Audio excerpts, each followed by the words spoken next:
Salam Patriot di Suara Patriot bersama Chandra Tua. Tema kali ini yang kita angkat adalah Tiongkok telah memasuki model hitam dan putih terbalik. Indonesia semoga tidak tertular budaya PKT. Ini menarik kita simak lebih dalam karena banyak pandangan dan berita-berita yang mengungkapkan Tiongkok sudah sangat maju, teknologinya canggih dan sudah menyaingi negara adidaya Amerika Serikat. Namun perlu ditelusuri bagaimana kehidupan di tengah masyarakat Tiongkok. Apakah kemajuan secara fisik itu dibarengi dengan kemajuan moral masyarakatnya? Bagaimana kehidupan masyarakat pada umumnya di sana? Jika kita lebih memahami kondisi di sana, mungkin kita akan kembali berpikir hidup sederhana dan bermoral pastilah lebih bahagia. Di Tiongkok, mereka yang berhutang upah tidak masuk penjara. Tapi yang menagih upah dalam rangka membela haknya harus masuk penjara. Mereka yang membongkar paksa rumah orang lain tidak masuk penjara. Tetapi mereka yang mempertahankan rumah sendiri harus masuk penjara. Mereka yang melakukan KKN tidak masuk penjara. Tapi bagi yang meminta pejabat untuk mengumumkan terbuka harta mereka harus masuk penjara. Mereka yang membuat kasus malpraktik tidak masuk penjara. Namun pengacara hak asasi manusia harus dipenjara. Mereka yang membuat makanan beracun tidak dijebloskan ke penjara. Tapi yang mengungkap kebenaran harus masuk penjara. Mereka yang korup tidak masuk penjara. Dan mereka yang melaporkan dan menyingkap kejahatan harus mendekam dalam sel.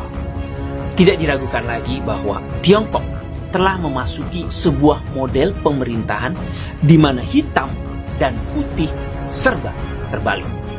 Contoh pertama, pekerja migran menagih upah secara kolektif dipenjarakan.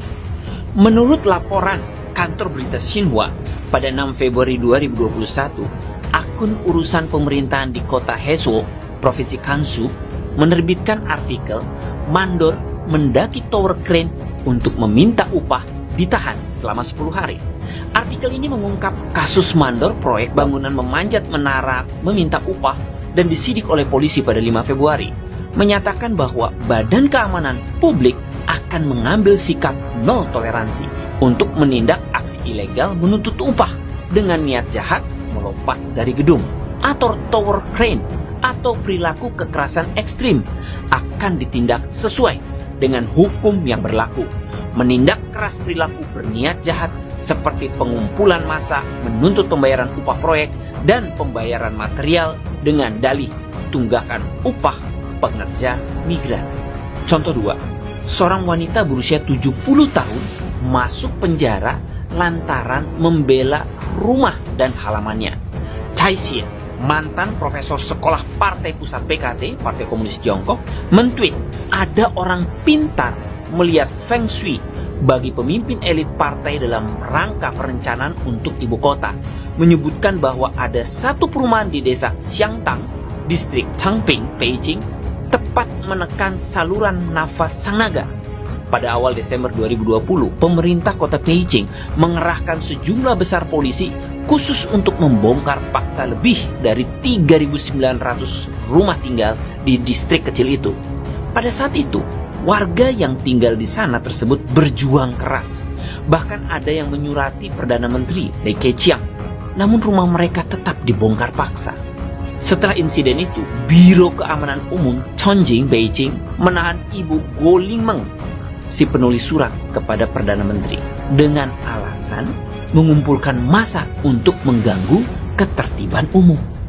Contoh 3, warga divonis 4 tahun penjara karena meminta pejabat mempublikasikan kekayaannya.